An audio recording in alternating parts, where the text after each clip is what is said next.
preparations.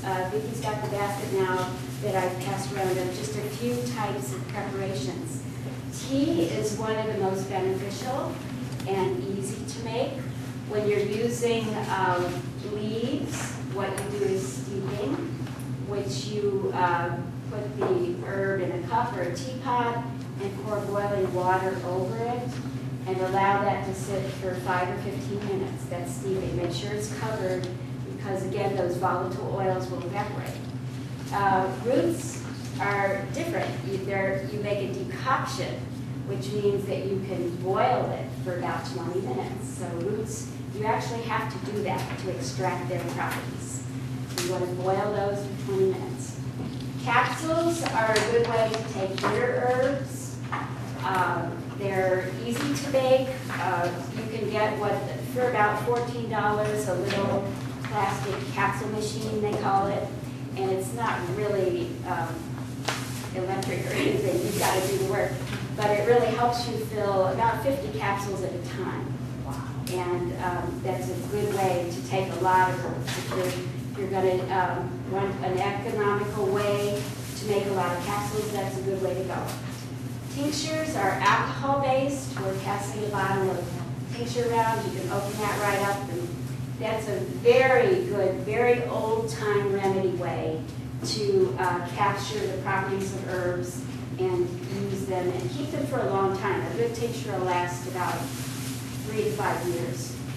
So you really can use that for quite a while. There are salves. I've been making salves since the early 70s, and it's easy to do.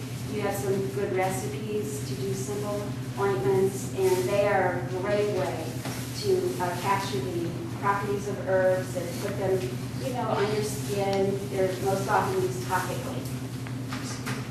How do you make it tincture? You just soak the roots in it? Yeah, that's great. Tinctures are very easy to make. You get the strongest vodka. Chuckle, that's medicine. But it really is a good way to draw. It has a very good drawing property of the herbs. And right now in New York State, you can buy Everclear again. So down at the Dunlop Plaza, you can go in there and ask for Everclear, which is the strongest vodka ever. And you want to get the strongest potency because it's the purest. Okay? So what you do is cover, say you're going to use a quart jar, you can cover your herbs with the alcohol and let it set for about 2 weeks.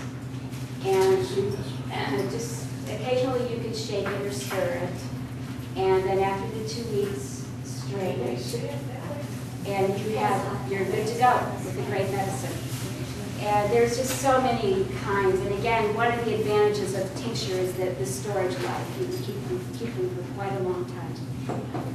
They're administered, as I said, in the case of colds, usually 30 drops to about a half a dropper every 2 hours. On a maintenance dose of echinacea would be more like 10 drops every day.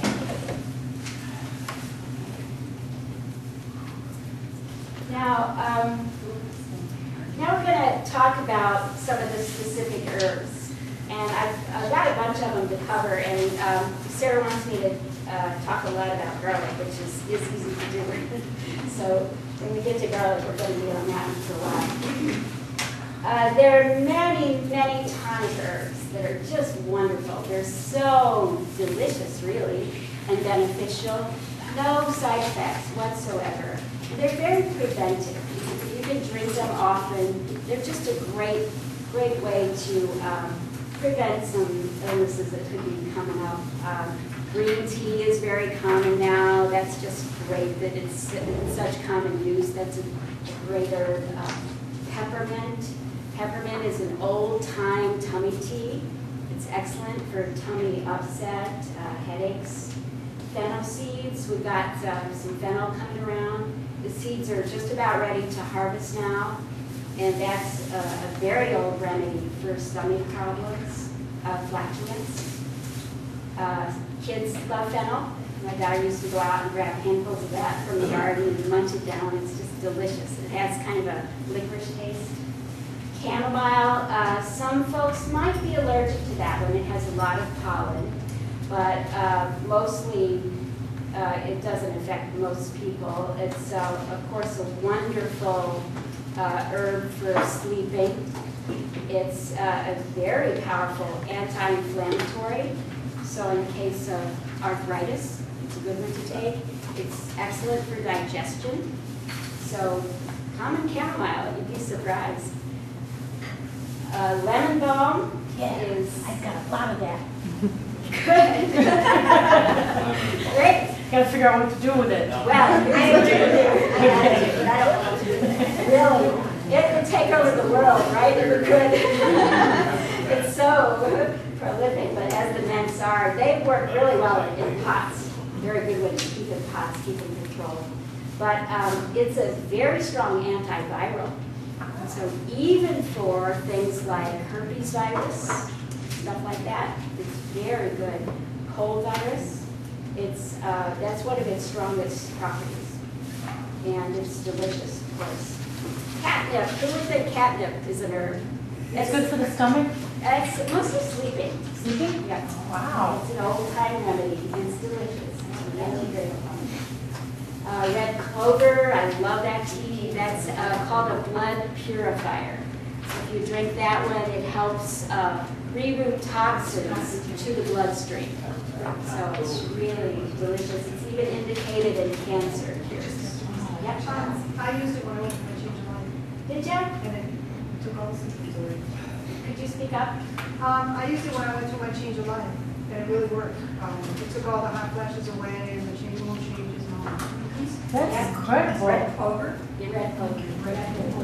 And they extract isoflavones for menopause from there. It's a really good herb. And we have a plant coming around. Now's a good time to pick the blossoms and dry them. Calendula, one of my favorite herbs. There it is. Hold it up, Carmen. It's right here. Notice how sticky it is. It's kind of sticky Where would it be sticky? all over. All over? Yeah. Oh, okay. That rosin is so good for the skin. And what we do is make an ointment out of that. And it's wonderful for eczema, rashes. It's just for hundreds of years, it's been used for skin problems. Now there's stronger herbs, but they're safe. And one of my favorites is golden seal. Now I want everybody to repeat after me. Do not buy wild golden seal. Do not buy wild golden seal. Thank you.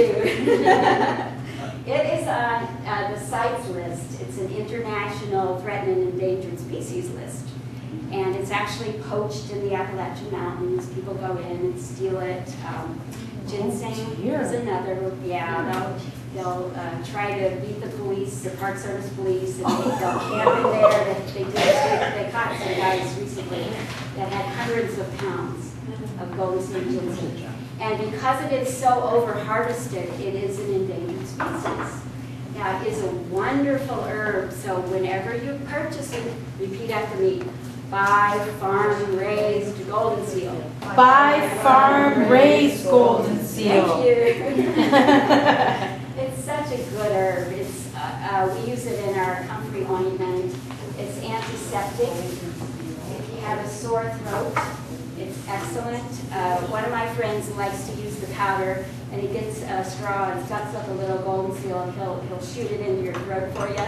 There's easier ways to take it. That sounds kind of fun. But you can put a tincture in water and gargle it. It's just a really wonderful herb. A lot of herbs are still used commercially. And that one, I don't know if they still do it, but they used to use it in murine eye drops. It's an excellent eye wash. And what was that one again? Golden seal. Golden seal? Yes. And we're not supposed to buy wild golden seal. Exactly. Right. Okay, and what was the other one we're not supposed to? Well, ginseng. Ginseng. Yeah, We're only always supposed to buy farm raised. raised. Yep. Jackie, when you use golden seal for your wash, is that a tea? You can use an alcohol You can use tincture. a tea. Yes. Okay. Yeah. Absolutely. You can make a pretty strong tea. and it helps to